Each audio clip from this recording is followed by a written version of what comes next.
A teenager has been found guilty of murdering schoolgirl Elianne Andam in a row over a teddy bear.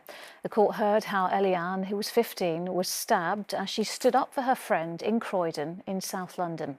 Her killer, 18-year-old Hassan Sentamu, had a history of attacking girls and carrying knives. Outside court, Elianne's family said the conviction sent a message that violence against young women will not go unanswered. Mahathir Pasha reports.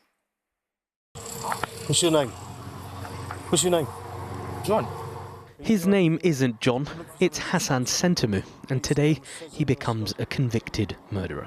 I didn't even do nothing, bro. The 17-year-old's bus pass gave the police the clue they needed to arrest him in September 2023. Just 90 minutes before he was detained, Sentamu had attacked teenager Elianne Andam with a kitchen knife in what was described in court as an explosive rage of savage violence.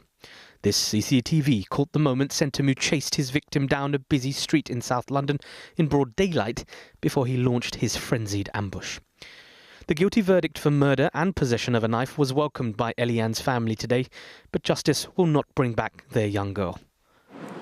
At just 15 years old, she had her whole life ahead of her, filled with hopes and dreams for the future, all cruelly taken away from her and from us.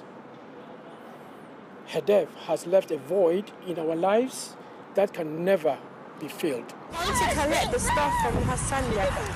In this video posted on social media, Elianne explains the purpose of a meeting in Croydon was to exchange belongings between Sentamu and his ex-girlfriend, who was her friend and who she was accompanying. But whilst the friend returned her ex-boyfriend's things, he showed up empty-handed, instead leaving home carrying a knife after feeling disrespected by the group of girls the day before. They'd thrown water at him because they did not like the way he had treated their friend. In what was described as an act of solidarity by prosecutors, Elianne snatched the items Sentamu had received after the meeting in Croydon and attempted to run off. But this would be her final act. The Old Bailey was told Sentamu, who spent some of his teenage years in foster care, had a troubled and disruptive childhood, but his defence, claiming he was not in control of his actions because of his autism, was rejected by the jury. Hassan Sentamu will be sentenced in March. Mahathir Pasha, ITV News.